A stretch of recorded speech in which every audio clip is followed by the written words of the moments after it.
Sejam bem-vindos, sejam bem-vindas a mais um episódio do IEPREV Talk, o podcast do IEPREV de Direito Previdenciário, comigo, Amanda Faria Mapa. Sempre trazendo temas atuais, pessoas importantíssimas, e hoje eu estou emocionada. É um prazer inenarrável estar aqui recebendo hoje esse convidado, que é uma leitura obrigatória para quem quer saber de direito previdenciário, o Dr. Alberto Pereira de Castro.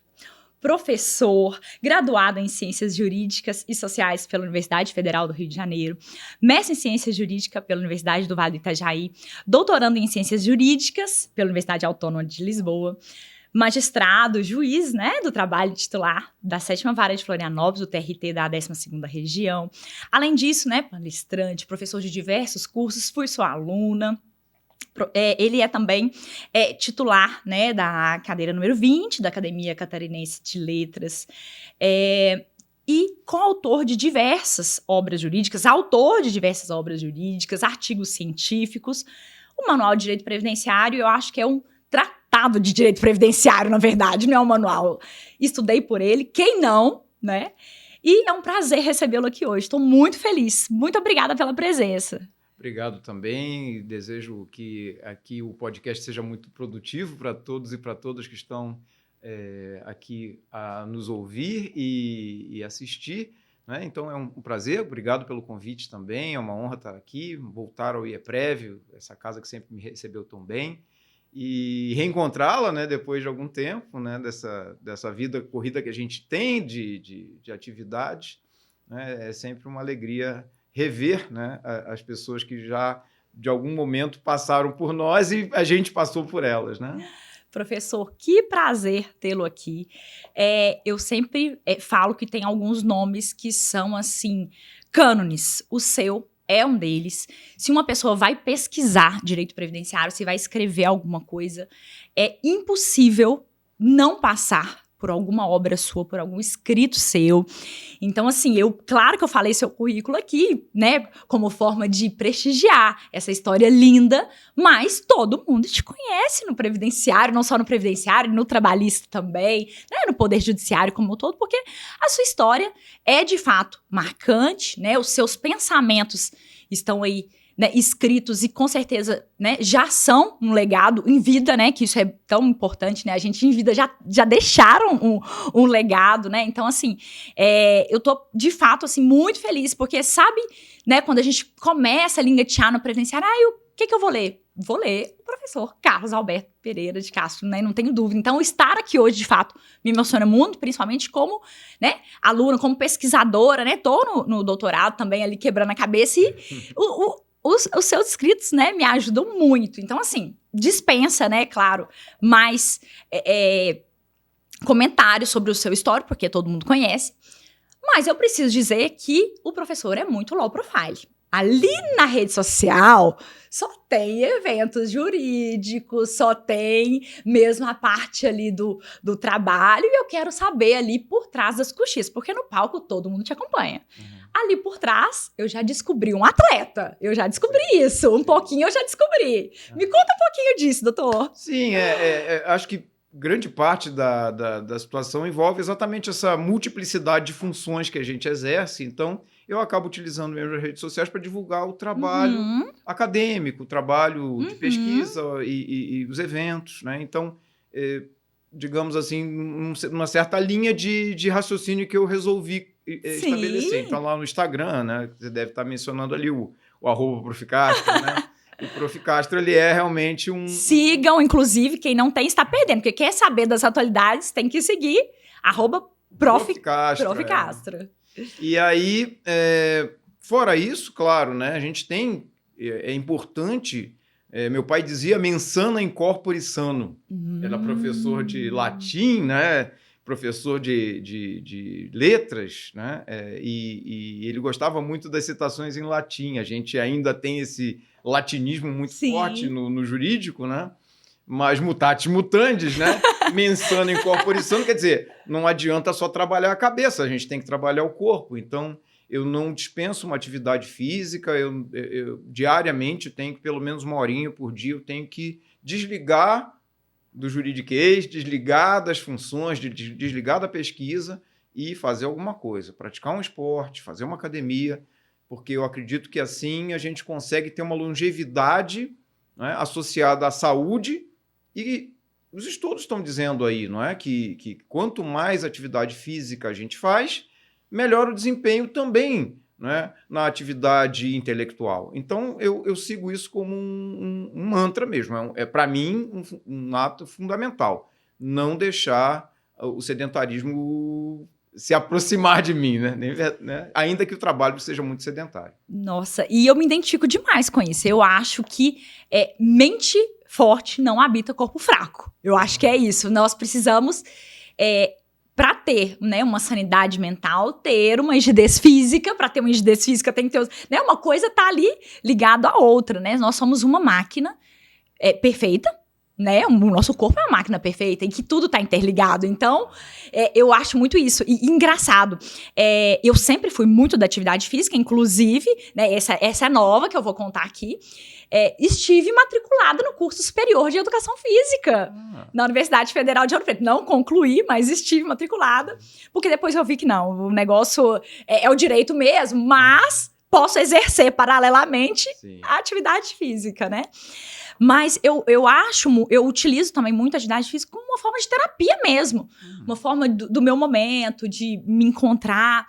E o doutor, estando lá, né, na linda paradisíaca Florianópolis, no sul do Brasil, tem muita oportunidade para isso, né, para te dar. É uma cidade que tem muita opção, né, assim, desse encontro com você mesmo, em algum esporte, em alguma atividade, né? A gente tem essa felicidade lá de ter, né? Claro que nos últimos dias, quem tá nos assistindo, talvez não só lá, mas em grande parte do Brasil está sofrendo esse problema da poluição, né? De estarmos aí, de certo modo, prejudicados nas atividades ao ar livre, mas de todo modo tem academia, né? Eu digo, ó, não é desculpa, eu corro para a academia e lá o ar-condicionado filtra o ar e eu consigo fazer minha atividade. E quando não, né? Quando está um dia bonito, como está aqui hoje em Belo Horizonte, céu azul, então é buscar alguma coisa ao ar livre também, porque esse contato com a natureza, né, eu também reputo como muito positivo, né? Então, essa simbiose, né, do ser, né, uma pessoa produtiva e, ao mesmo tempo, também desfrutar um pouco de tudo que a gente faz, né? Porque não adianta a gente também produzir, trabalhar, né? É aquela dicotomia, viver para trabalhar ou trabalhar para viver, né? Então, nós precisamos achar o meio termo disso, né? E eu me sinto muito mais produtiva quando eu faço... meu horário de atividade física, por exemplo, é de manhã. É a primeira coisa que eu faço no dia. E se porventura acontece alguma coisa e eu não faço, eu acho que eu sou menos produtiva quando eu não faço. Eu acho que tem alguma coisa também que... não liga todos os... Não né? A máquina não ligou, não é? Tem que ter um start. Acho que é isso. Ai, que legal, que bom saber que, né, outras pessoas que me identificam, assim, que dá pra fazer também, né? Dá pra conciliar. E é isso, é esse momento que a gente dá uma desligada também, né? E o doutor, como juiz do trabalho, magistrado do trabalho, o doutor sabe que foi a minha primeira opção, assim, quando eu ingressei na Faculdade de Direito, na Universidade Federal de Ouro Preto. Como meu pai é advogado trabalhista, né, eu via ele comentando muito sobre sentença, sobre as coisas. E aí eu falava, eu quero ser juiz do trabalho. Era o que eu almejava inicialmente, né, aquele sonho de menina ali. Entrei na faculdade com 17 anos. E sem saber ainda o que estava por vir e tal. E logo depois comecei a fazer um estágio num escritório de advocacia especialista em direito previdenciário. E comecei a me apaixonar pelo direito previdenciário. E eu ficava um pouco dividida. Ai, meu Deus, eu gosto demais de previdenciário. Não, mas eu tenho que seguir o que eu planejei, que era ser juiz do trabalho. E o previdenciário me envolvia, e eu me envolvia muito com as pessoas, porque é um direito muito humano, né? Muito, muito próximo ali das dores das pessoas. E, ao mesmo tempo, ficava... Então, assim, no início, eu cheguei a prestar concurso, cheguei a, inclusive, ser aprovada no concurso para servidora do TRT, não tomei posse.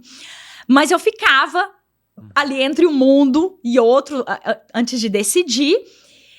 E, de fato, está entre um mundo e outro ali. O previdenciário se relaciona muito com o trabalhista, né, doutor? Sim, totalmente, não é? Então, a minha trajetória é um pouco diferente. Eu, na faculdade, já tinha também um objetivo de seguir uma carreira pública. Dentro da faculdade, eu fiz o concurso para servidor do TRT do Rio de Janeiro e fui aprovado. Ainda dentro da faculdade, eu viro servidor público então do TRT. você exerceu primeiro como servidor. Como servidor. Uhum. Depois, então, me chamou a atenção a carreira da magistratura. Enquanto eu me preparava, depois de colar do grau, enquanto eu me preparava para fazer o primeiro concurso para juiz do trabalho, apareceu um concurso no meio do caminho, que eu olhei o conteúdo e parecia ser muito igual ao de juiz do trabalho. Era o concurso para procurador do INSS. E aí o previdenciário entrou no meu caminho, porque eu fiz esse concurso como teste e passei. Mas você estudou, você teve que entrar mais pro previdenciário. Eu me preparei como se fosse fazer a prova para juiz do trabalho. Sim. E aí o que aconteceu? Os dois concursos foram ocorrendo paralelamente. E eu fui passando nas etapas.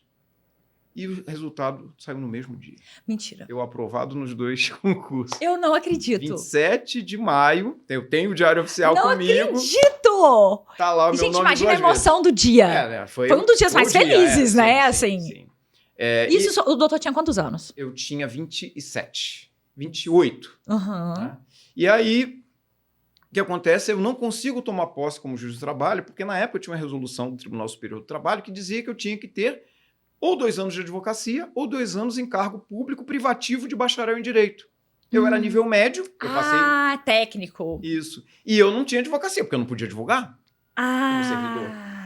Então eu precisei impetrar um mandado de segurança. Na verdade, isso foi parar no Supremo Tribunal Federal e o Supremo anulou a resolução do Tribunal Superior do Trabalho graças a uma representação que eu e mais alguns colegas, hoje, todos juízes, inclusive tem um ministro do TST, é o ministro Alexandre Luiz Ramos, que é meu contemporâneo, que também teve o mesmo problema. Então, nós representamos ao MPF, a MPF entrou com ação direta de inconstitucionalidade contra a resolução, o ministro relator determinou a suspensão imediata, nós conseguimos tomar posse. Enquanto isso, eu fui procurador. Então, eu não sabia, o professor foi procurador. E isso foi quanto tempo que foi esse, até resolver esse... 1 ano e 15 dias. Olha isso! Falta dizer uma coisa, né? Quem passou comigo? João Batista Lázaro. Nós somos a dobradinha desde então. Eu não acredito. Nós somos procuradores tomamos posse no mesmo dia, passamos no mesmo concurso, tomamos posse no mesmo dia, depois cada um seguiu uma carreira. Eu não acredito. Olha isso. E desde então... E foi lá que surgiu a ideia de escreverem juntos. Porque não existia uma coisa assim tão consolidada como temos hoje, a doutrina. Então, o que aconteceu? Então, seguimos as carreiras, cada um no seu ramo da magistratura. Né? João na Justiça Federal, na Justiça do Trabalho.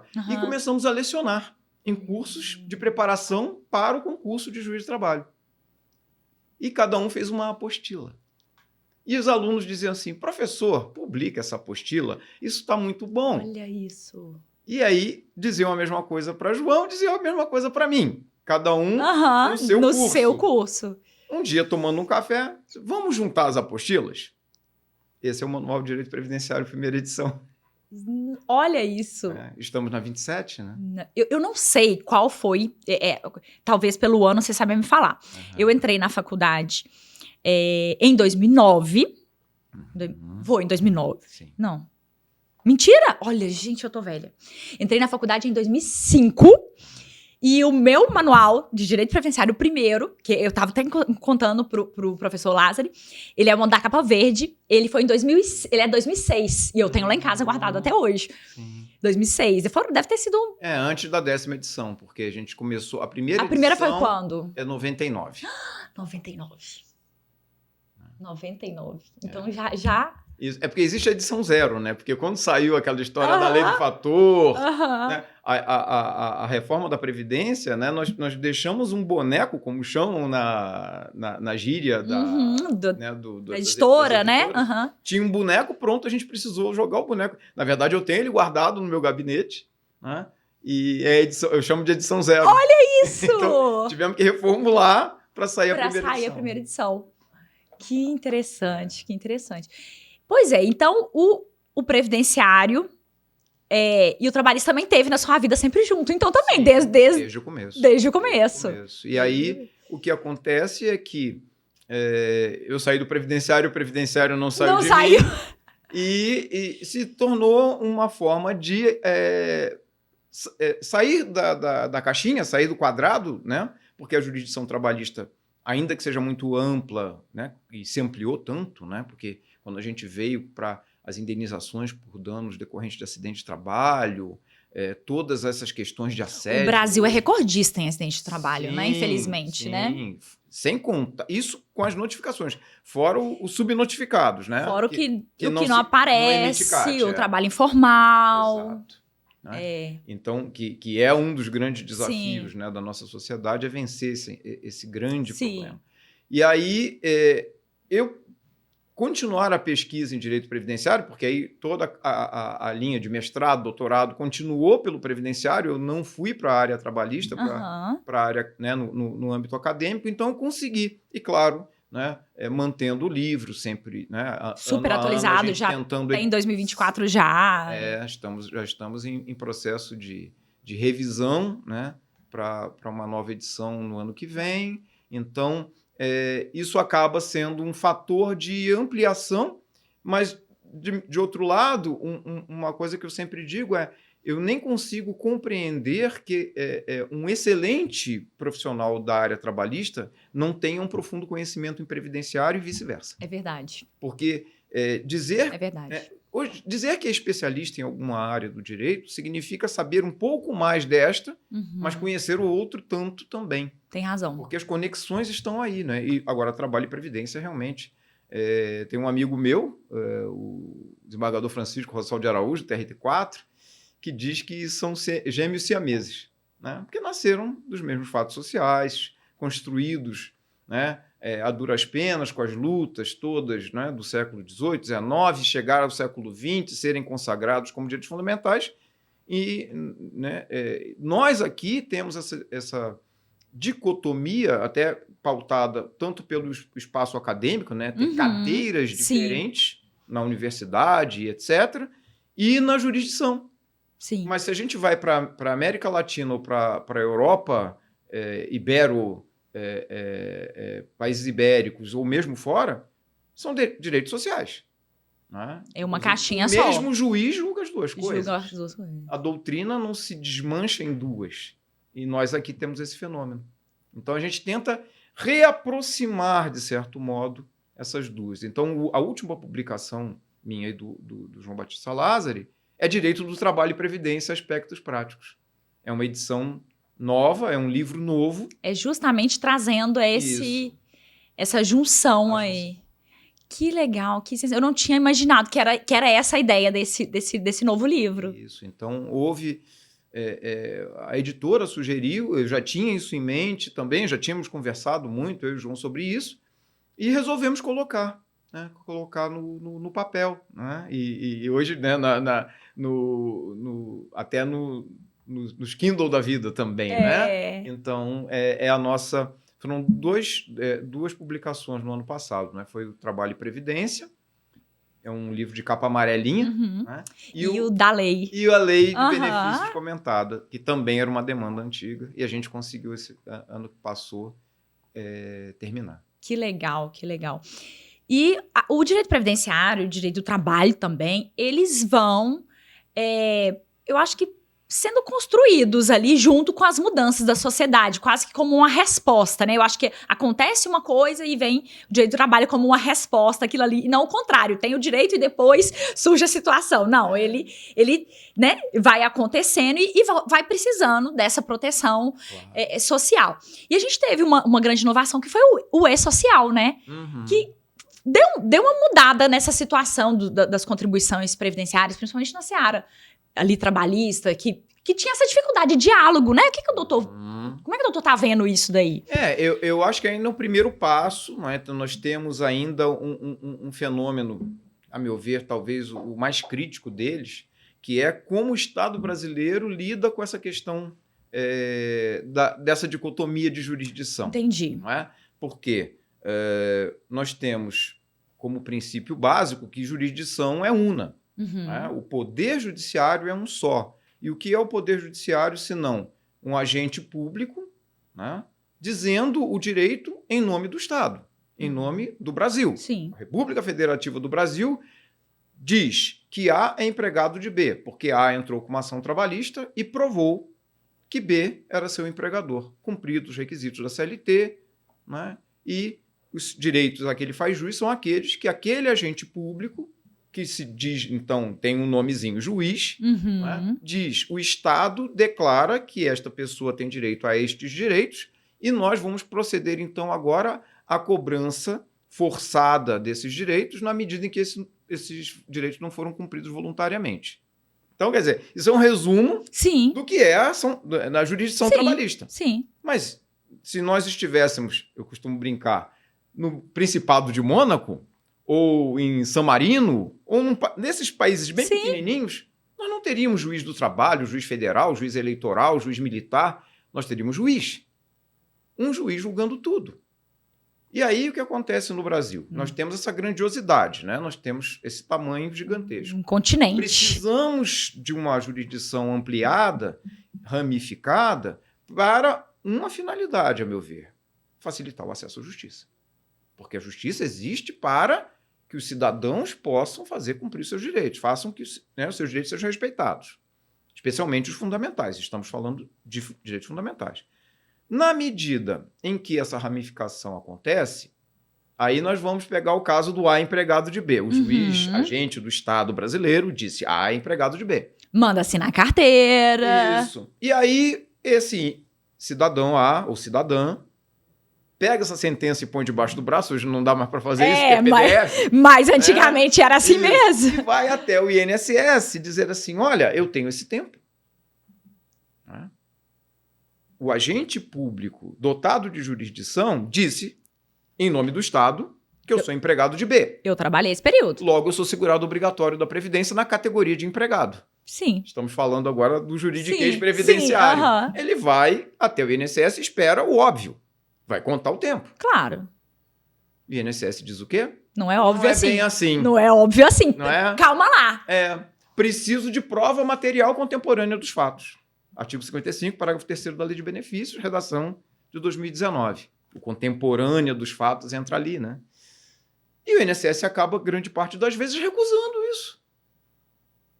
Então é como se o Estado brasileiro dissesse o direito, mas não aplicasse o direito que ele disse. Olha isso. Porque a sentença transitada em julgado é uma ordem. Muito se diz, né? Faz lei entre as partes. Faz lei entre as partes e faz lei para o Estado. Porque não adianta o Estado fazer lei para as partes e não fazer para si. Não fazer para ele. É como se o Poder Legislativo editasse uma lei e dissesse, não, isso aqui é para aplicar para os outros. Mas o poder público está livre. Para mim não vai aplicar. Não aplicar. Não é? E para o trabalhador entender isso? Sim, porque para nós é difícil entender, né? Aceitar, né? Porque pode-se analisar sob o ponto de vista estritamente dogmático positivista. Está escrito isso na lei. Mas aí nós temos que transcender isso como intérpretes do direito que somos todos nós, não só os juízes, mas principalmente os advogados, e dizer, não pode ser assim. Não é? Há algo estranho, não é? Olhar para esse conjunto normativo e compreender como está tudo bem, me parece, com todo respeito às opiniões em contrário senso, me parece não ser palatável. Por quê? Como eu disse, vamos para a Espanha, vamos para Portugal, vamos para a Argentina. O juiz que disser A é empregado de B é o mesmo que vai dizer que ele é segurado da Previdência. E a gente teve o julgamento agora recentíssimo, né? O tema 1188 do STJ, que abordou essa questão da validade da sentença trabalhista para fins previdenciários, né? Isso. Ainda que sob uma ótica mais estrita, né, a questão do acordo, porque efetivamente a sentença que homologa um acordo é uma sentença, logo revestida de tudo aquilo que eu disse há pouco, né? Faz lei entre as partes, é um comando do Estado, né, em que as partes disseram ao Estado como resolver o litígio, mas o Estado, no final das contas, chama para si a responsabilidade de dizer, é isso mesmo. Ah, mas o juiz homologa qualquer coisa? Não, alto lá. O juiz não homologa qualquer coisa. Tanto que basta pesquisar em qualquer tribunal dos 24 regionais para ver que há várias decisões não homologando acordos. Eu, quantas e quantas vezes, deixei de homologar acordos por entender que aquilo não era, né, compatível, né, aquilo que estava ali pactuado, né, ainda que aparentemente pactuado, pareceria uma fraude, pareceria uma violação de direitos de um dos sujeitos ou de terceiros. E teve uma fase, assim, eu acho que hoje não tanto, nós tivemos a reforma trabalhista, mas teve uma fase em que era comum, né, não assinar carteira, e aí quando a pessoa fosse, não, vai lá na justiça que eu acerto com você lá. Era isso, né? Na verdade, piorou. É mesmo? Na verdade, piorou, porque hoje nós temos a homologação de acordo extrajudicial. A reforma trabalhista trouxe a homologação de acordo extrajudicial. Então, antes era necessário fazer de conta que existia um litígio para fazer o acordo na audiência. Agora, não. As partes já peticionam a priori e o juiz marca apenas aqueles que marcam, eu marco sempre, a audiência de homologação. Porque ainda pergunto à pessoa, é isso mesmo? O senhor está de acordo? O senhor sabe que vai receber isso? E não, aqui está dizendo que o senhor está dando quitação ao contrato inteiro. O senhor concorda? É isso mesmo? Para, pelo menos, ter uma certeza de que aquela pessoa está consciente do que está fazendo. Mas, ainda assim, os acordos, claro, têm esse fenômeno por trás dele. Não é? Então, o que a TNU, na mesma linha também do STJ, decidiu é que esse tipo de acordo não funciona para fins previdenciários, porque não? Quando ausente a tal prova material contemporânea dos fatos. Não é? Qual é o grande fenômeno por trás disso? O receio de fraude aos cofres da Previdência. A preocupação em que esses acordos venham a construir direitos de natureza previdenciária que essas pessoas não teriam e que, por um conluio entre uma pessoa que se diz empregada e outra que se diz empregadora, faz-se um acordo para que esse tempo seja computado na Previdência para beneficiar aquela pessoa que se diz empregada. Mas aí eu tenho a seguinte questão, né, que vai também na linha de um julgamento do STJ que também é um paradigma, ao menos, tormentoso. Onde fica a boa-fé? Porque está se presumindo a má-fé. Sim. Se o acordo, como eu disse, é espúrio, o juiz, observando a má-fé, não homologa. Se ele homologou, deve-se presumir a boa-fé. E a boa-fé sendo presumida, o ônus de prova quanto à invalidade, quanto ao intuito fraudatório, deveria ser do INSS. E o que está acontecendo é o contrário. É o contrário. Há uma presunção. Presume-se a má-fé. A má-fé. Assim como naquele outro julgado lá do recebimento de benefício por incapacidade em tutela antecipada, em que o STJ, invocando até mesmo dogmas de direito fundamental, dignidade da pessoa humana, diz que tem que devolver e, num outro julgado mais adiante, dizendo que a pessoa tem que provar que estava de boa-fé. Então, nós estamos invertendo o direito romano. Nós estamos pegando milênios de construção do direito, né, do direito romano-germânico, da nossa base, do nosso alicerce, e virando do avesso. Porque a boa-fé sempre se presumiu e a má-fé sempre se teve que provar, pelo adverso. E a questão é que na seara trabalhista não é obrigatória essa prova contemporânea. Pode ter outros meios de prova, uma prova testemunhal, por exemplo, né? Na seara trabalhista é mais flexível o meio probatório, né? Até pela presunção também da proteção ali do trabalhador. Né? E notadamente pelo princípio da primazia da realidade sobre a forma. Né? Porque muitas vezes o documento, a forma, ela é justamente no sentido oposto do reconhecimento do vínculo. Haja vista aí os contratos de fraude por contratação como se fosse prestador de serviços autônomo, mais recentemente, pejotizações, MEI. Né? Então, na Justiça do Trabalho, sempre se teve esse cuidado de observar a realidade dos fatos em detrimento da forma. E o que se faz no direito previdenciário nesta linha de pensamento é o oposto. É privilegiar a forma em detrimento da realidade. E também assim tem sido nos julgados do STF sobre essa matéria. Né? Que aí essa onda, né, de pejotização que o Supremo deu guarida pelo julgamento do tema 725 de repercussão geral está se ampliando em nível exponencial. Então, hoje, você pega o fenômeno da informalidade, eu chamo de analógica, porque era aquela informalidade do freelancer, do trabalhador no chão da fábrica, no estabelecimento comercial, o segurança do barzinho, sem carteira assinada. E nós temos aí agora o fenômeno da informalidade digital, e até da formalidade digital, porque você tem todas as construções de trabalho mediante plataformas e tudo mais que ainda vai vir por aí, porque o mundo do trabalho está em constante transformação, foi a sua fala inicial, né? O direito do trabalho e o direito tem que vir a reboque disso tudo, porque ele não antevê essas coisas acontecerem. Então, eu pego a CLT de 1943 e eu não consigo aplicar para o trabalho em plataforma. Não é? Vamos precisar regular o trabalho em plataforma. Sim, qual vai ser os próprios requisitos do contrato de trabalho vão ter que ser revisitados para essa nova forma de trabalho, né? Porque, por exemplo, lá atrás já tínhamos um primeiro conflito surgido com a questão do sobreaviso trabalhista. Porque o trabalhador, para que caracterize sobreaviso, ele tem que estar aguardando ordens na sua residência.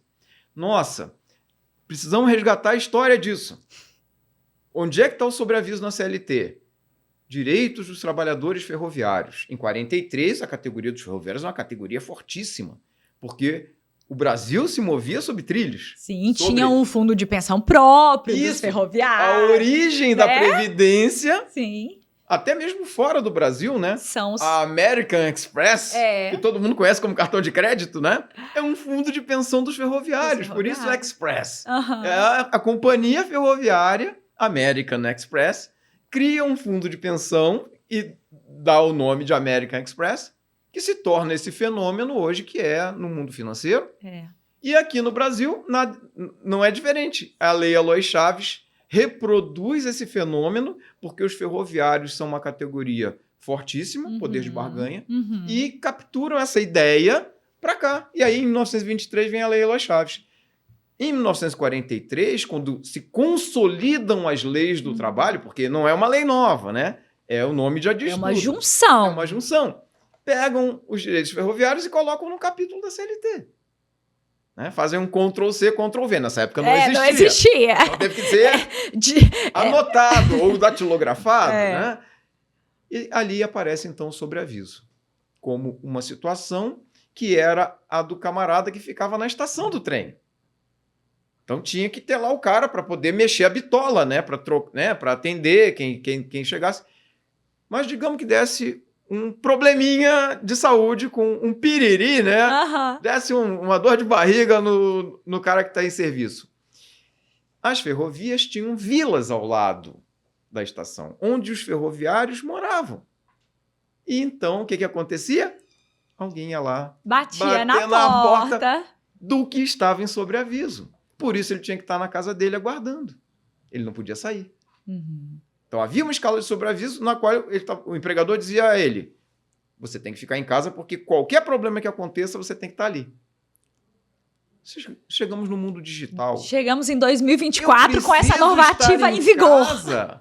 Para ser acionado pelo meu empregador, um WhatsApp não basta? Hoje até intimação tá WhatsApp, citação.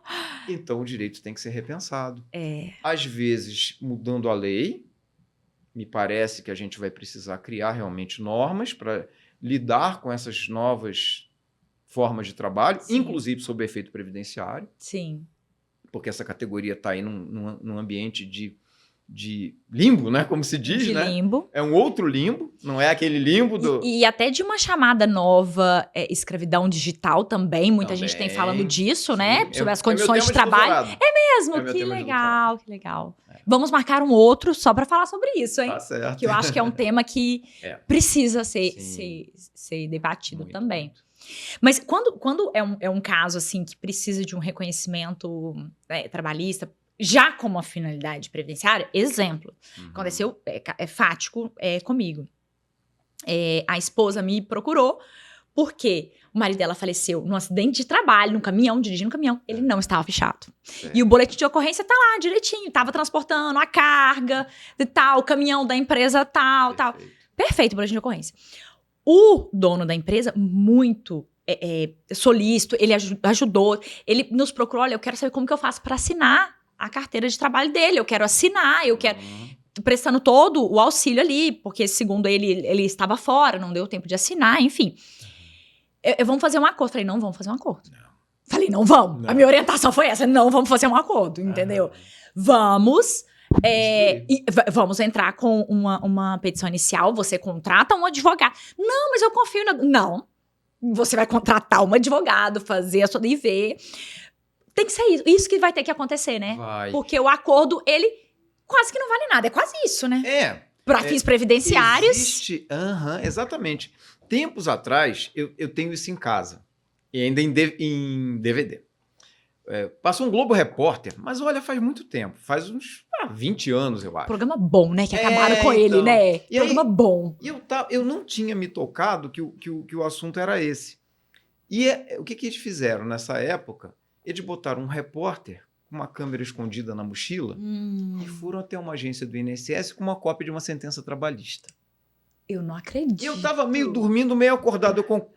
Vou confessar que nesse dia eu tava com soninho. Gente, eu vou procurar esse episódio. Eu vou procurar. É muito antigo. Eu vou tentar ver se eu consigo. Eu vou procurar. E aí, eu tô ali, né, meio um olho aberto, um olho fechado. É sexta-noite, muito tarde que passava esse programa. Isso. Era. Eu não sei porque eu tava cansado, talvez de atividade física. Com certeza. E aí, começa o programa. O repórter entrando com a câmera escondida na agência do INSS. Na época tinha balcão. Eu queria averbar meu tempo. Tá aqui a sentença do juiz. E a resposta do servidor do INSS é exatamente essa. Isso para nós não vale nada. Eu acordei, né? Acordei. Peraí. E aí eu assisti o episódio inteiro, era sobre os problemas. É interessante, porque o jornalismo atentou para isso. Não sei como que essa matéria foi parar no Globo Repórter. Porque é uma coisa muito específica. Alguém passou por isso. Alguém passou por isso. Alguém da edição. Passou por isso. E aí eu pedi, na época, então, como é que eu fiz? Eu pedi para a comunicação, para o setor de comunicação do tribunal, conseguir, junto à Globo, uma cópia do episódio. Consegui, guardei comigo. Mas você vê que esse fenômeno é muito antigo. Então, onde é que eu quero chegar? Realmente é esse o sentido, num jargão muito popular, é isso. A nossa sentença para homologação de acordo não vale. Acabou de ser referendado, né, no julgado, né, saindo do forno agora, né, o 1188 do STJ. STJ. E que a TNU já vinha nessa linha, porque antes tinha uma súmula 31, que acredito já nem estão usando, vão cancelar, se já não cancelaram. E o que acontece? Para algumas situações, talvez esse exemplo, a ação trabalhista já não tenha nem propriedade, não tenha nem utilidade. Por que eu digo isso? Porque nada impede que, numa demanda, num requerimento de pensão por morte, que é o que se busca, né, faça o requerimento de pensão por morte. Mais importante ainda, pensão por morte acidentária. Sim. Que vai mudar a renda mensal inicial do benefício. De modo muito grande, significativo, depois da emenda Uhum. 103, porque é um tombo, né, Sim. que a emenda 103 faz, e o Supremo reconheceu como constitucional. Né? Que foi a reforma da Previdência que jogou lá embaixo o valor da pensão por morte. Então, nada impede que o requerimento seja feito já administrativamente com uma justificação, né, juntando, e aí é que talvez seja a pedra de toque. Porque o boletim de ocorrência, com toda certeza, mas o que existir de provas de que essa pessoa estava exercendo esse trabalho para essa empresa há mais tempo, que ele não era um mero freelancer. Porque aí o fenômeno da habitualidade pode fazer com que o INSS reconheça que a empresa, então, estava sonegando as contribuições como empregadora, né? E aí é um problema do empregador com a Receita Federal. Então, nada impede que a Previdência reconheça esse vínculo como empregado. O próprio INSS pode fazer esse reconhecimento. Há exemplo do que faz também o reconhecimento da união estável, por exemplo. Sim. Então, não precisa... Não precisa, porque vai demandar mais tempo, né? E aí, gente, digamos que a essa INSS dica diga pra não. mim foi sensacional. Digamos que a INSS diga não. A ação com o mesmo objeto na Justiça Estadual, porque é uma acidentária. Sim, competência da Justiça Estadual e não federal. E aí o reforço argumentativo aqui é exatamente esse. Não há necessidade da decisão da Justiça do Trabalho justamente pelo entendimento da Justiça Federal. Se a decisão da Justiça do Trabalho não vale tanta coisa assim, então eu não preciso dela. Gente, isso é maravilhoso. Não é? Vamos utilizar o que tá ruim. Ao contrário. Pro nosso bem. É o copo meio cheio, meio vazio. Né? Então. Gente, isso é sensacional. Mas o juiz estadual, ele vai declinar essa competência, não vai, não? Não, porque o pedido é acidentário.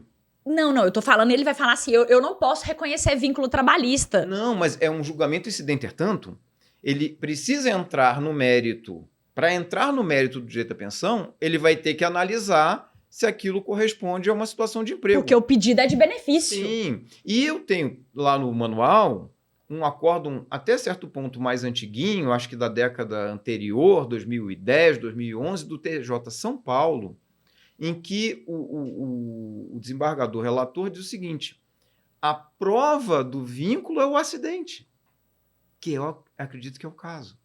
Né? A prova do vínculo é o acidente. O que ele estava fazendo? Ele estava fazendo turismo? Ele estava passeando? Não, ele estava dirigindo um caminhão, se acidenta e vai a óbito.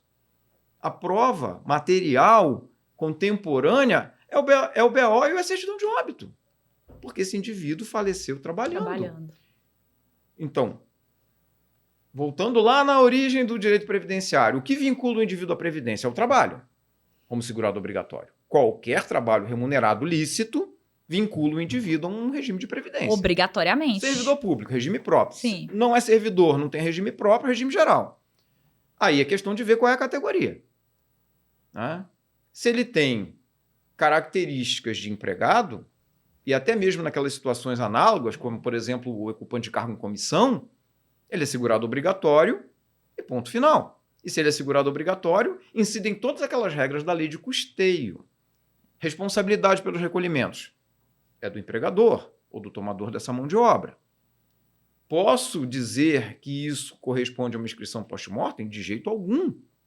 Por quê? Porque aqueles que têm vínculo de trabalho subordinado, empregados urbanos e rurais, domésticos, trabalhadores avulsos, a responsabilidade pela inscrição também é de quem contrata a mão de obra. O E-Social aparece aí.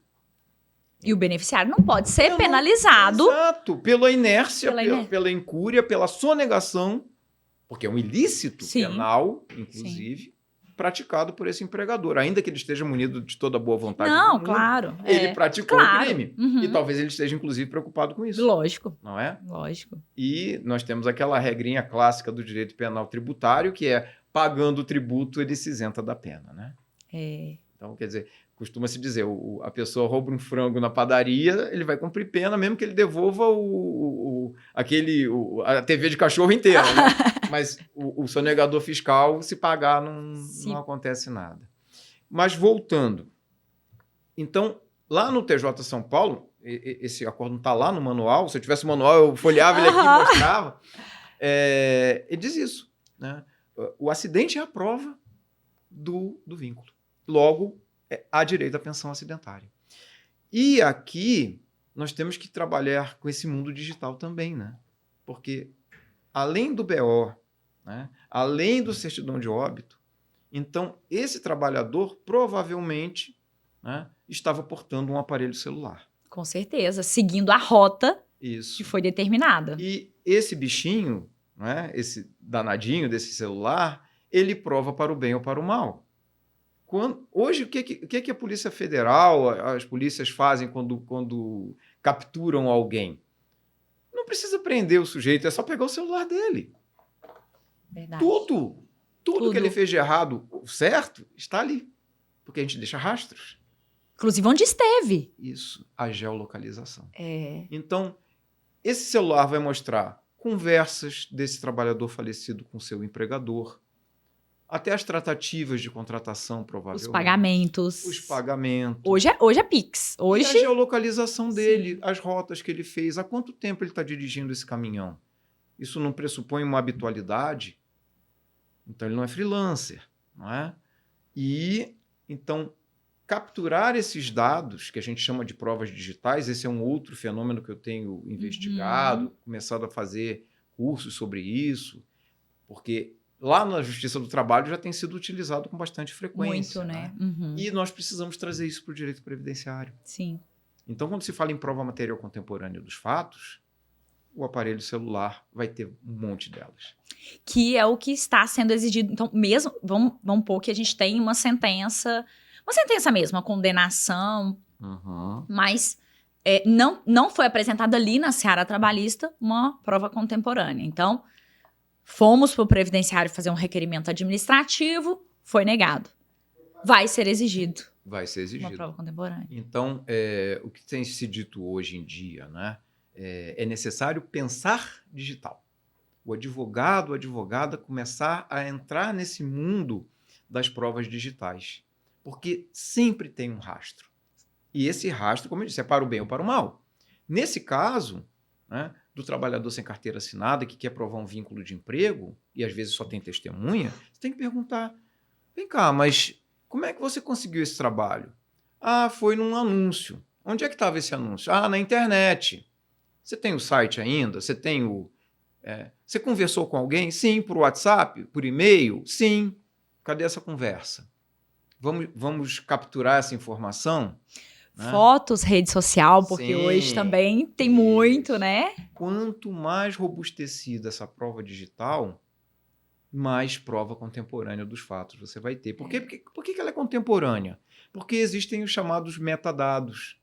Então, uma selfie que a gente tira aqui hoje, e eu pegar isso aqui daqui a 10 anos e abrir lá no meu aplicativo, vai mostrar o local onde ela foi tirada, com que aparelho ela foi tirada, vai mostrar a geolocalização desse ponto aqui e vai mostrar data e hora. Mais contemporâneo é impossível. Impossível. Porque essa prova eu não consigo fraudar. Diferente daquela declaração que o empregador às vezes fazia, com um intuito proveitoso, correto ou não, fulano de tal trabalhou para mim de tanto a tanto, na função tal. Aquilo não é contemporâneo, porque ele está assinando hoje. Aquela prova médica, que é o parecer do médico datado de hoje sobre um problema de saúde de 5 anos atrás, não é contemporâneo. Contemporâneo é o prontuário. Isso que eu ia falar, porque agora não, já essa decisão do STJ só confirmou.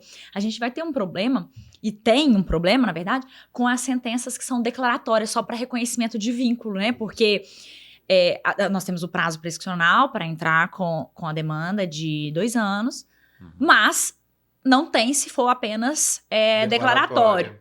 Mas não vai adiantar. Não vai adiantar. Por isso que eu estava dizendo que... não vai adiantar. Nas minhas falas, né, onde normalmente eu sou chamado para falar sobre isso, eu digo assim, cabe ao advogado analisar se vale a pena. Por exemplo, se tem crédito trabalhista para receber, não está prescrito. Então, vale a pena estar com a trabalhista.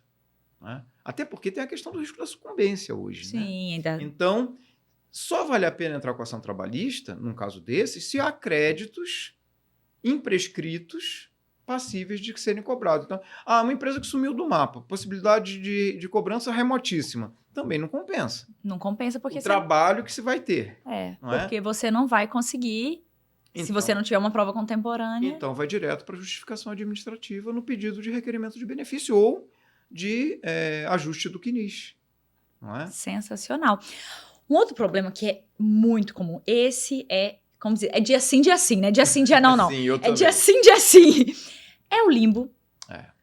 Que é aquela questão, né? O limbo trabalhista previdenciário, trabalhista, que é a questão da pessoa que vai à perícia médica do INSS. Hoje tem até melhorado um pouco, porque a gente está tendo a teste médico, que é aquela análise documental. Sim. Mas às vezes também é indeferido. Enfim, a pessoa faz o requerimento por incapacidade do INSS, o perito diz: não, você está capaz, volte a trabalhar. A pessoa volta a trabalhar, o médico da empresa: não, você não pode trabalhar, volte para o INSS. E a pessoa fica sem receber da empresa, sem receber do INSS. Exatamente. É uma situação muito complicada. Complicado, né? Fica parecendo uma bolinha de beach tênis, né? Passando de um lado para o outro da quadra, né?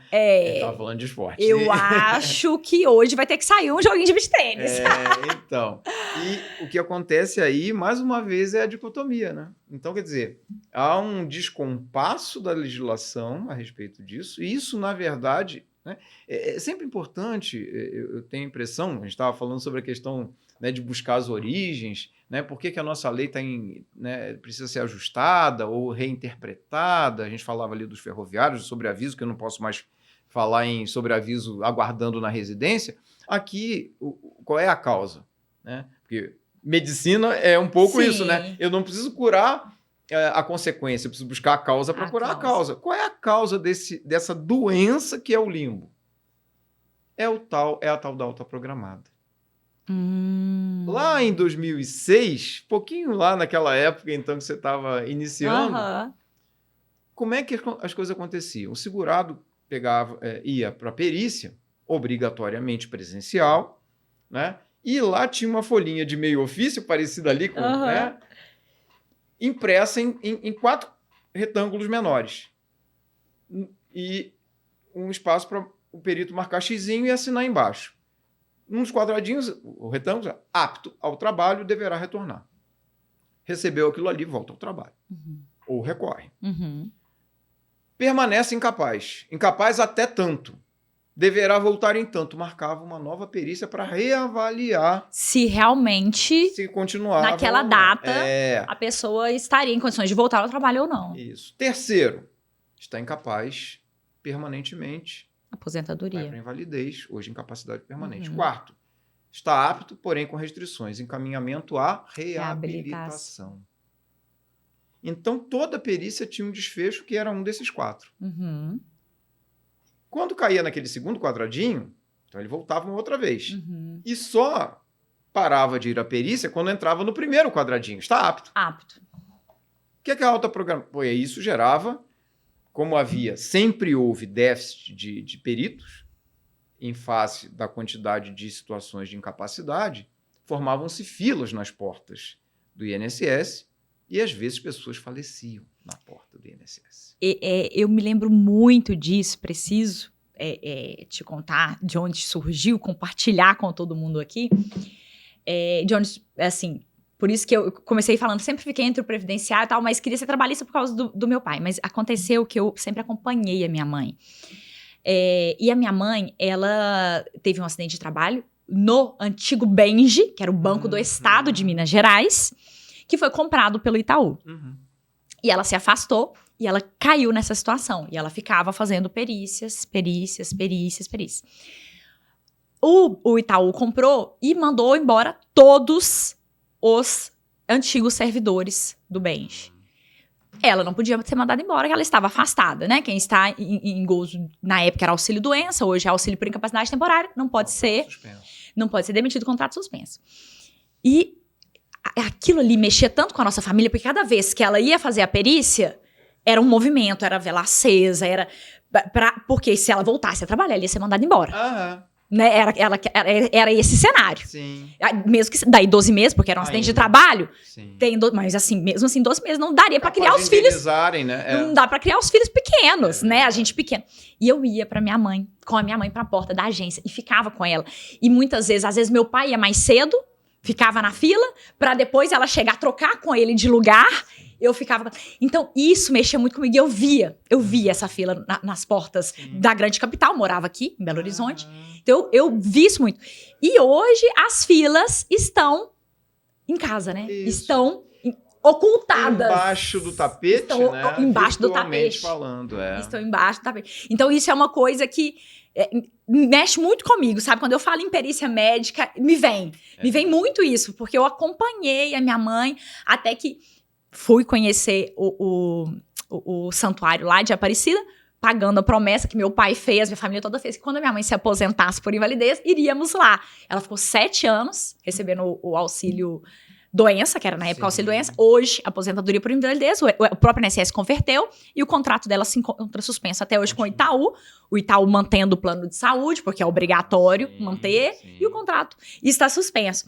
Mas, enfim, eu vi muito isso. Eu vivi muito isso. Mas hoje, temos a alta programada. Não temos isso mais. Ela surgiu exatamente para esconder a fila. Para esconder a fila? Mas no que ela escondeu a fila, ela causou 2 efeitos colaterais. Então, eu tô até com uma fala médica aqui, né? Quase. Daqui a pouco você é condenado por charlatanismo. Mas os efeitos colaterais desse remédio, que praticamente, né, mata pacientes. Placebo. Também. Esse placebo, né? Placebo, as pessoas não recebem mais auxílio acidente. Porque o auxílio acidente era o 4º quadradinho e era ex officio. Ele até hoje é ex officio. Mas o INSS não faz. Porque não tem a perícia final. Não faz. Era na perícia final que o perito encaminhava. Gente, é mesmo. Eu não E aí, quantas e quantas vezes eu, em audiência, tá lá uma ação de acidente, né, indenização ou de estabilidade, né, rompimento durante o período estabilitário, e eu vejo que a pessoa tem uma sequela, e eu pergunto, já está recebendo? Né? Aquela, né, iniciativa, né? Tem acordo, não tem acordo, às vezes fecha o acordo ou não, encerrou a audiência, eu já não estou mais né, presidindo uma instrução. Seu cliente já está recebendo, às vezes eu pergunto diretamente, o senhor já está recebendo auxílio acidente? E via de regra, um olha para o outro olha para o um. Eu digo, eu acredito que ele faça ajuste. E aí, a jurisprudência diz, né, até recente também foi julgado, né, um julgado em tema repetitivo, que o auxílio acidente é devido, né, desde a cessação do auxílio, por incapacidade, auxílio doença, respeitada a prescrição penal. Então, não há imprescritibilidade, não há decadência do direito. Se eu tenho uma pessoa que está aí há 15 anos com sequela e nunca recebeu auxílio acidente, ela faz jus a receber os últimos 5 se ela entrar com a ação hoje. Porque era obrigação do INSS conceder... De ofício. No momento da cessação... Do benefício por incapacidade temporária. E primeiro efeito colateral. Segundo efeito colateral, o limbo. O limbo. Por quê? Porque na medida em que esse indivíduo não tem um parecer de alta, essa alta é um prognóstico de alta. Ele acha que em tal data ele vai ter melhorado. Como eu digo, o médico bota a mão na bola de cristal, vai ser dia tal. Que é isso? Né? Porque o médico não tem como adiantar isso é uma loucura. O dia da alta. E aí tem a história do pedido de prorrogação. O segurado tem que estar atento a entrar com pedido de prorrogação no prazo para não haver a cessação do benefício. Então, quer dizer, ele tem que ter um conhecimento mais do que jurídico, porque nosso sofrimento é prazo, né? Bacharéis em direito. Sim. Estamos sempre à mercê dos prazos. Não é? E ele que não tem nenhum conhecimento jurídico, presume-se, vai ter que lidar com um prazo, que é um prazo estranho, inclusive de cálculo, né? Nos últimos 15 dias, então ele tem que contar para trás. É difícil contar para frente, tirar contar para trás e tal. E aí perde o prazo. E aí? Ele volta para a empresa, muitas vezes realmente ele está inapto. Mas ele tem que voltar, porque senão dá falta injustificada. Então, abandono de emprego, pode ser mandado embora. Porque a súmula do TST sobre abandono é exatamente nesses termos, né? Presume-se o abandono quando o indivíduo não volta da incapacidade. Olha isso. Né? E não justifica. Justifica. E o prazo de 30 dias da súmula do TST corresponde ao prazo de recurso para a Junta de Recursos da Previdência. Né? Então, isso a súmula do abandono de emprego só tem tudo a ver com essa questão do limbo, mas sob a ótica daquele trabalhador que não se reapresenta. Então, primeira coisa, cabe ao empregado se reapresentar. Uhum. O médico da empresa barrou a entrada dele, né? Mas ele esteve lá. Tentar ver se ele consegue isso por escrito vai ser difícil, mas de qualquer maneira vai ter um prontuário. Esse prontuário, mesmo sendo de um médico da empresa, mesmo estando nas dependências da empresa ou do consultório desse médico que é contratado da empresa, é direito e é propriedade do indivíduo, do trabalhador. Resolução CFM 2323 de 2022. Ele tem direito de acesso. Ele tem direito de acesso. E lá vai ter que estar escrito. Paciente, né, fulano, esteve aqui, porque o prontuário é individual, Sim. né? Então, puxou lá, vai estar. Esteve aqui no dia tal, considerei que ele não está apto para o trabalho. Junta isso aos autos da ação trabalhista ou da ação previdenciária. E por que ou? Alguns vão dizer e. Esse e é um cuidado que a gente vai ter que tomar, mas vamos Então, vamos lá. Temos o limbo, né? Aconteceu, o segurado tá lá. Entrar com a ação trabalhista em face da empresa ou a previdenciária em face do INSS. Isso. De competências diferentes. De competência diferente. Né? Que a gente, de novo, né? Uma na seara trabalhista, outra na seara federal ou estadual, se né? for acidentário. Olha, três opções. Então, eu costumo dizer o seguinte: a palavra talvez esteja com o médico que assiste esse indivíduo. O médico de fora, né? Que prestou um atendimento ambulatorial no consultório e diagnosticou, porque ele tem um diagnóstico para depois ir para a perícia, né? Essa pessoa talvez seja o norte. Aliás, essa resolução também diz isso. Anotem aí, resolução CFM 2323 do ano de 2022. Né? É até fácil de gravar, 2323 de 22. Ela está disponível no portal do CFM e ela é muito interessante depois, inclusive, para o aspecto probatório.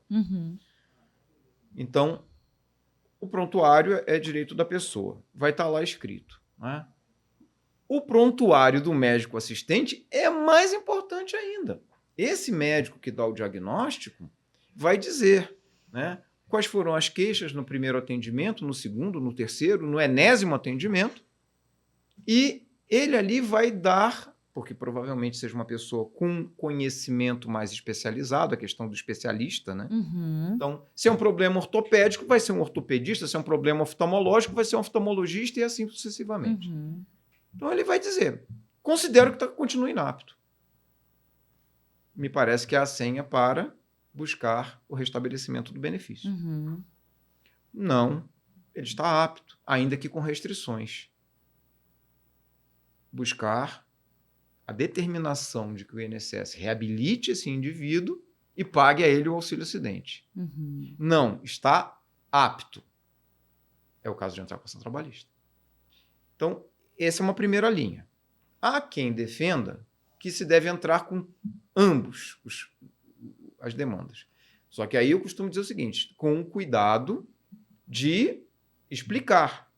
Mas, olha, caso reconhecido a inaptidão, né, então desistir do pedido na medida em que o restabelecimento se dê desde a cessação do benefício, desde a DCB se restabeleceu, então não ficou limbo. Porque o problema é o vácuo. É o né? vácuo. E a pessoa, às vezes, doente, sem condições financeiras de tratar da própria saúde, sem subsistência, porque não recebe do INSS, nem da empresa. Então, pode-se pedir a suspensão do processo trabalhista enquanto resolve a questão previdenciária. Foi improcedente. Né? Colocar, né? Informar ao juízo trabalhista a decisão e dizer, então, quero os salários, porque então quer dizer que o empregador agiu incorretamente ao barrar o retorno ao trabalho. Né? E a jurisprudência trabalhista tem sido bastante positiva nesse sentido. Quando feito isso, os salários são devidos. Salários, durante etc. todo o tempo. Durante todo o tempo. Por quê? Porque mesmo sem a prestação do serviço. Sim, porque a conduta do empregador, eu costumo dizer, equivale a um lockout. O lockout trabalhista, qual é o fenômeno, né? O empregador que fecha as suas portas né, para não pagar os salários. Impede de trabalhar. Eu estou fechando a porta para aquela pessoa, não estou? É verdade. E ele estava apto e se apresentou para trabalhar. E não foi autorizado a isso. Não é? Então, o ponto-chave, o empregado tem que se apresentar. Consequência. Então, haver aquilo que o médico assistente disse. Né? E analisar no cenário do caso concreto qual é a medida ou medidas a tomar. No caso de medidas simultâneas, pelo princípio, né, da boa-fé, informar ao juízo trabalhista que ajuizou, né, com base no que o médico da empresa disse, mas ainda que, né, dada a falta de conhecimento técnico do indivíduo e, evidentemente, do profissional do direito, nós somos leigos em medicina. Sim, sim. Então, eu digo assim, eu não tenho que saber medicina para advogar ou para ser trabalhador empregado. Não é? Agora, um médico disse uma coisa, outro médico disse outra, então eu estou resguardando os meus direitos. Ambos fundamentais e indisponíveis. O direito a um benefício previdenciário, o direito ao salário.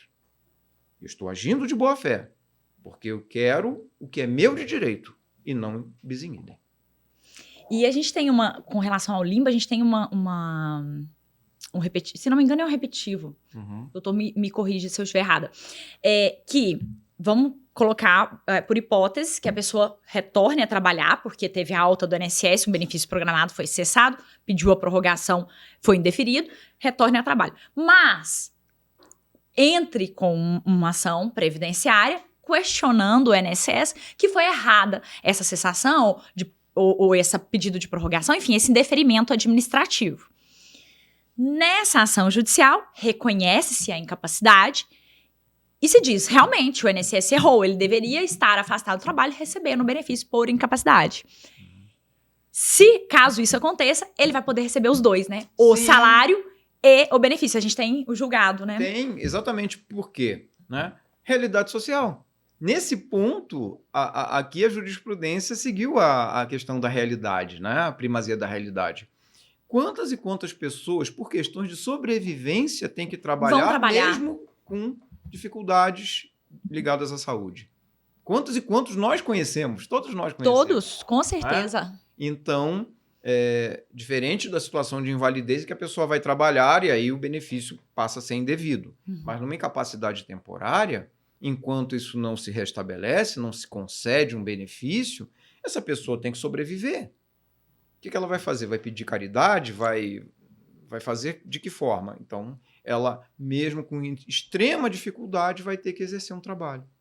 E aí resguarda-se, né, o direito dela, porque... Aí sim, a jurisprudência aqui agiu com extrema justiça, porque não há como fechar os olhos para a realidade social. Né?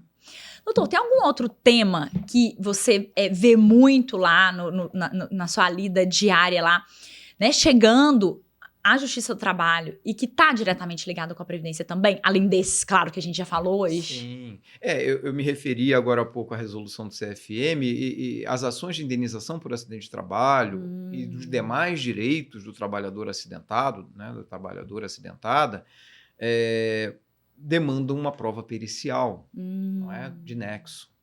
Assim como também as ações acidentárias na Justiça Estadual. Então, o que eu digo aqui vale para os dois. Não é? Qual é o grande problema dessa perícia médica? Ela não é uma perícia médica que se faz num consultório. Porque eu não quero saber do diagnóstico, eu quero saber o nexo.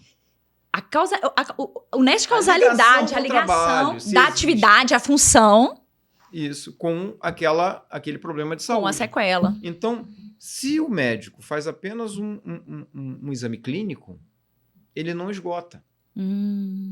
Então, isso tem a ver com uma coisa, porque perícia, não é um ato judicial em que se busca um profissional de outra ciência que não o direito, que vai fazer um estudo técnico baseado na metodologia científica daquela ciência para atingir um determinado resultado, uma resposta, uma conclusão, que vai instruir o processo.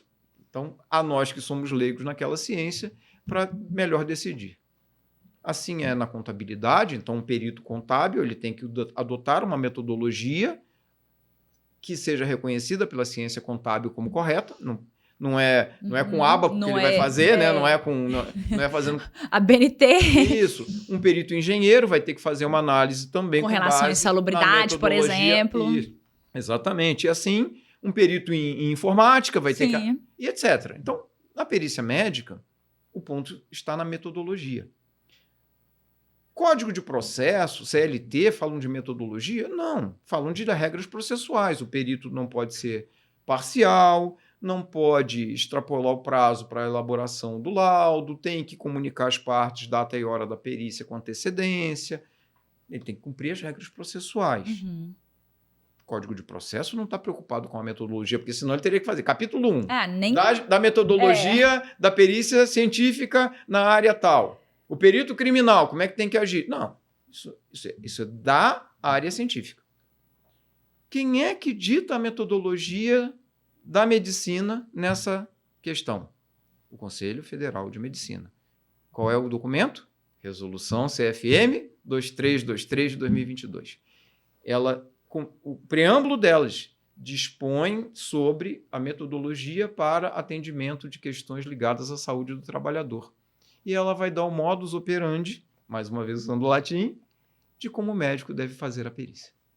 O seu artigo 2º, né, que depois é reproduzido lá no final, artigo 11, 12, dizendo que o perito judicial deve cumprir aquele artigo 2º, diz ali que, além da análise clínica, tá, ele tem que analisar, primeiro, a história ocupacional do indivíduo, bem como a história clínica. E isso se faz através do quê? 1. Prontuário médico. 2. LTCAT, PPP, documentos obrigatórios pelas NRs da justiça, né, do direito do trabalho, portaria 3.214. Então, toda aquela documentação que tem que ser analisada. Segundo, o estudo do local de trabalho. Eu não posso aceitar uma perícia de nexo em que a pessoa não tenha ido ao local analisar como funciona o trabalho daquele indivíduo.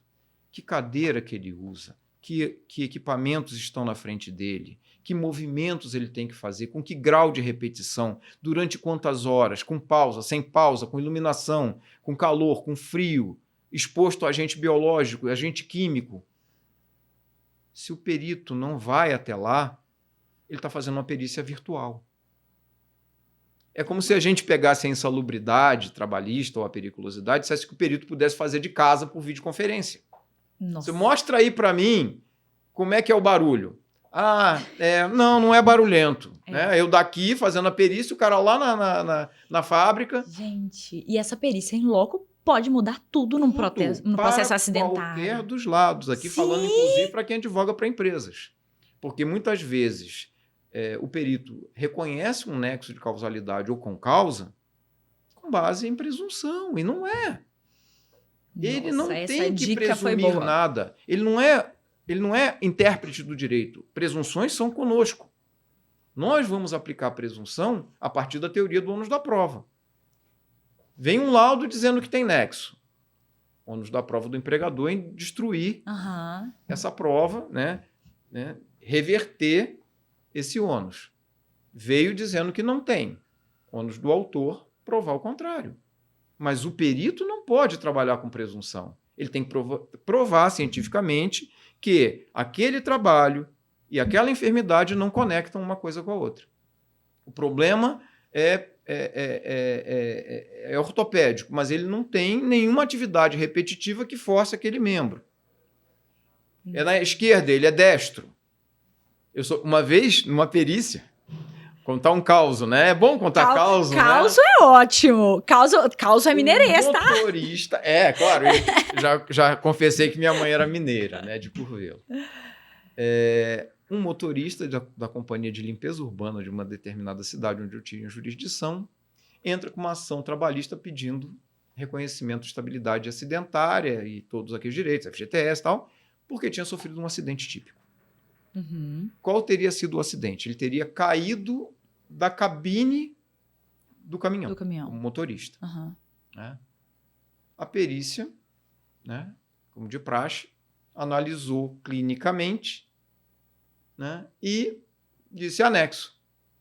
O advogado da empresa impugnou o laudo dizendo que o perito não tinha ido sequer ver como é que tinha sido esse acidente. A prova não vinha, ninguém tinha visto ele cair desse caminhão. Uhum. E aí, no meio da audiência, eu voltei para o laudo e disse, realmente ele não foi lá. Eu não só mandei o perito ir, né, quer dizer, Uhum. não Faça seu encerrei a trabalho. instrução, Faça seu trabalho. Direito. como determinei a reconstituição do acidente. Ele disse, e aí eu disse isso em audiências. Ó. A empresa vai ter que deixar um caminhão no pátio, o perito vai lá e o autor vai mostrar como é que ele caiu do caminhão. Reconstituição da cena. Isso, como se fosse no crime, né? Porque, assim, um acidente típico, né? Quando é doença ocupacional, Sim. como eu disse, são as repetições, são as exposições a agentes nocivos. Mas nesse caso... Mas um acidente típico, ninguém tinha visto. E tinha essa impugnação muito forte. Uhum. E isso é importante. O detalhe do argumento do advogado, da advogada, né? Não é necessário ser agressivo, é necessário ser incisivo. É uma linha muito tênue, muito perto. Mas é muito importante ser cumprida, porque quando a gente passa do ponto, perde a razão. Né? Em qualquer coisa que a gente faz na vida, né? Se você começar a bater boca, você daqui a pouco sai do racional. E aí... E isso é muito bonito, quando a gente vê que o nosso instrumento de trabalho, que é a palavra, o advogado, o instrumento do nosso trabalho é a palavra. Quando a gente utiliza e é acolhido, assim, acolhido. Né? Nossa, isso é sensacional. Mas ainda tem um desfecho. Não, porque eu digo que ainda que essa perícia... tivesse continuado. Mas né? eu, como advogada atuando nesse caso, eu ficaria satisfeita. Olha, pelo menos ele ouviu o que eu falei, Sim, né? Exatamente. É quase um Voltaire, né? Eu não concordo contigo, mas você tem todo o direito de dizer o que você pensa. E vou defendê-lo até o fim. Até o fim. Volta para a perícia, o perito emite um novo laudo, dizendo o seguinte, não anexo. Mudou de ideia. Por quê? Meu Deus. A lesão foi no braço direito. Nós estamos no Brasil ou na Inglaterra? Não. A cabine do motorista abre para cá, né? Não. Ele reconstitui. Como é que alguém caindo de uma cabine de caminhão lesiona rolou na outro braço? Fez um rolamento. Rolou. O perito não se convenceu e reverteu o laudo e eu julguei improcedente. Mudou o destino do processo, da empresa, da pessoa, tudo. Então vejam como é importante a importância. Essa perícia em loco. É só um singelo exemplo. Não, mas gostei isso demais. tem tudo a ver com qualquer processo. Não se pode... E aí eu tenho uma crítica muito dura a isso, porque... mas tem perito que não faz, tem perito que não gosta. Então... vai clinicar. Não seja perito. Porque ele é um auxiliar da justiça, não é auxiliar do juiz. Ele é um auxiliar da justiça. Ele está ali para ajudar a proferir uma decisão justa. Se ele não é para ajudar, então ele não deve ser perito. E se algum profissional do direito enxerga em algum profissional da medicina que se dá ao cabo de fazer isso, não só impugne o laudo, mas denuncie o profissional ao Conselho de Medicina. Porque ele está violando uma norma ético-profissional da medicina. Porque essa resolução adere ao Conselho de Ética da Medicina. As resoluções do CFM são parte integrante dos preceitos ético-profissionais da medicina. Quando um perito, ao realizar o mistério de produzir um laudo a respeito de nexo de causalidade, não cumpre essa resolução, isso está provado pelo laudo dele, quando ele diz não fui ao local de trabalho, não analisei, não obedeci ao artigo 2º do Código da Resolução, você tem tudo para denunciá-lo. Nossa, doutor, mas a gente vai fazer isso? Quando um mau profissional do direito age em desacordo, o que acontece? Verdade.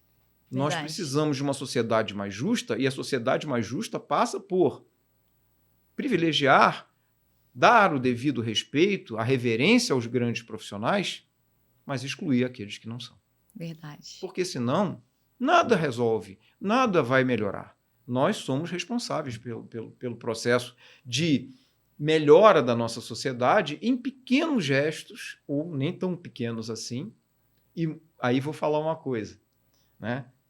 Tenho certeza que se você impugna um laudo e apresenta uma denúncia e junta ao processo, o juiz que nomeou esse perito vai pelo menos pensar 2 vezes. Vai pensar. Por quê? Porque se tem uma coisa que, na cabeça do juiz, né, quase usando ali o Dalmo Dallari, né, ou o Calamandrei, né, pega, né, é algo que vai fazer o juiz pensar assim, eu tenho um profissional antiético trabalhando comigo? Não. Nossa, aqui ó, ufa, que sensacional, que sensacional. A gente na advocacia, e aí eu falo até, né, partindo da minha atuação mesmo, muitas vezes as demandas, a correria, os prazos, a gente fala, você não para fazer uma reflexão como essa.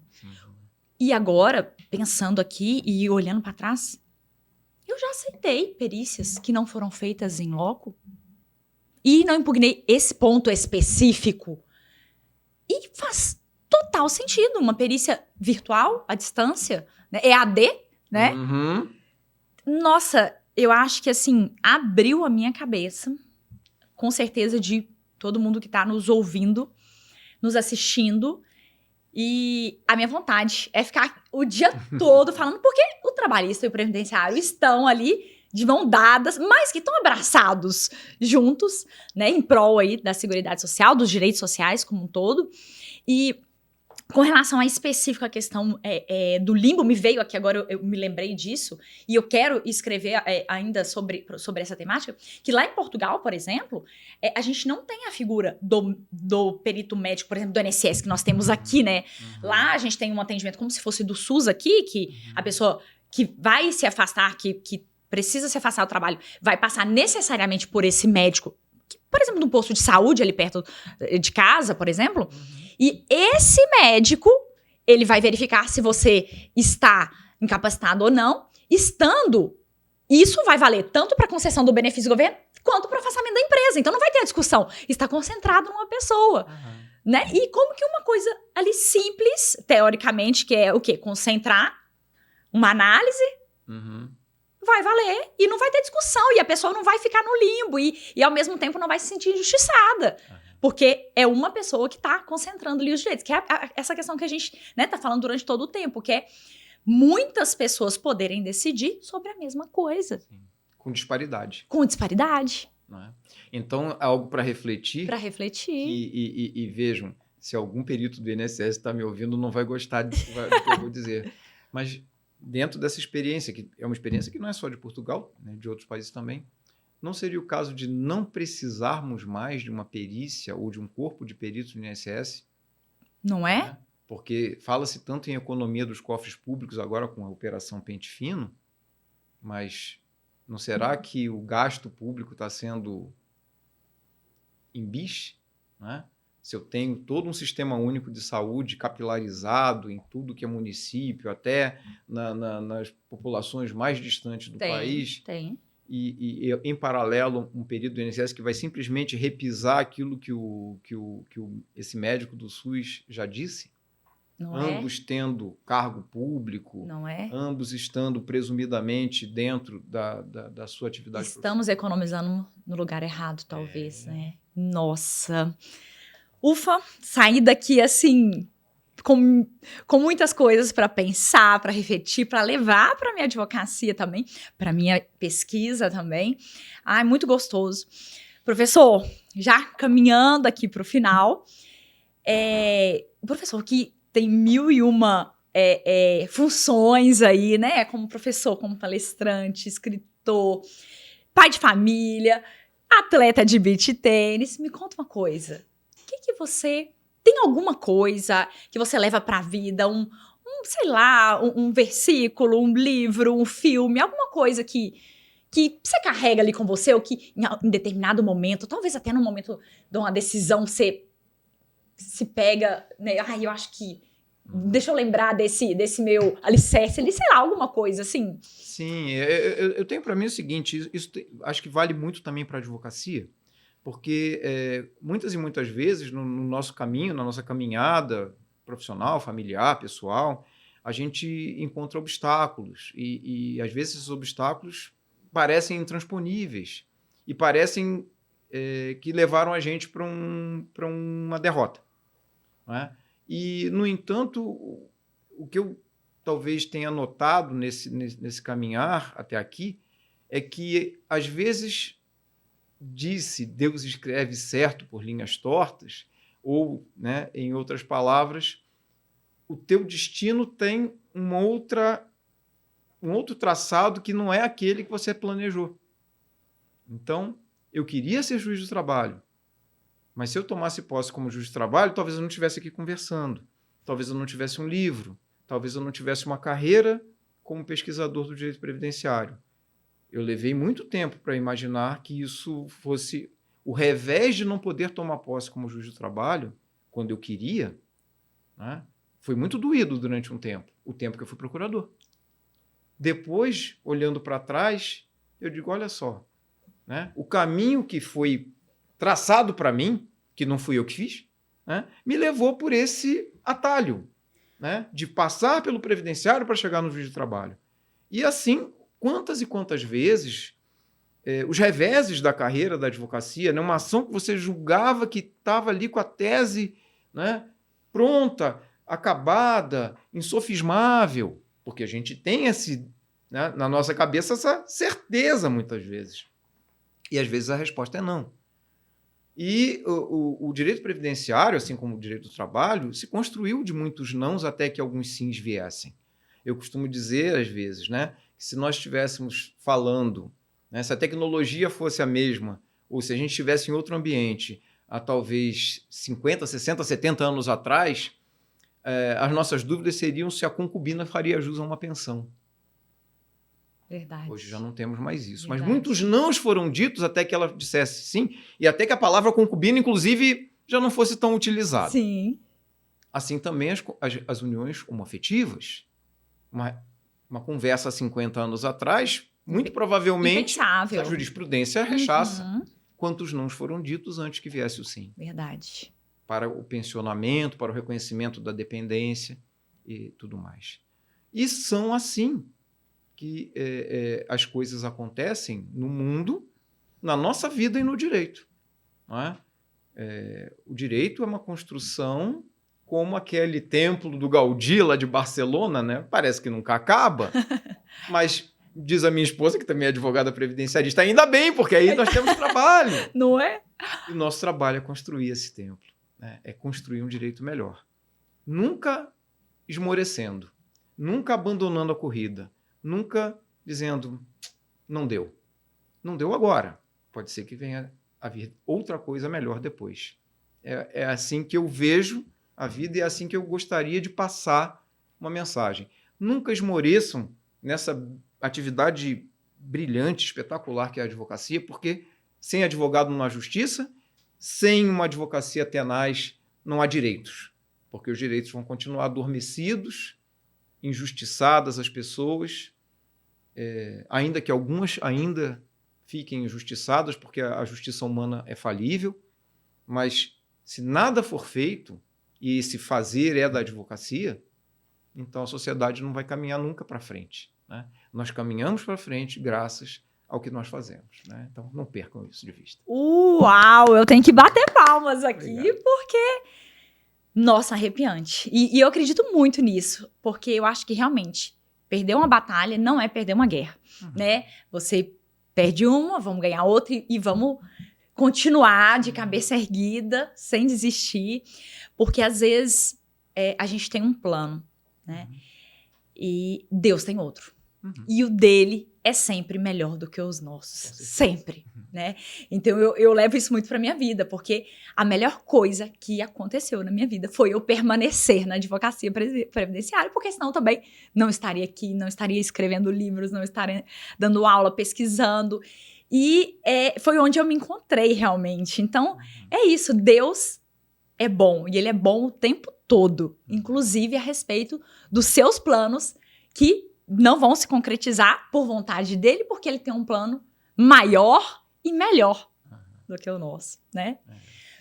Professor Dr. Carlos Alberto Pereira de Castro, que imensa honra ter esse bate-papo gostoso. Isso é o que eu chamo de ócio criativo, sabe por quê?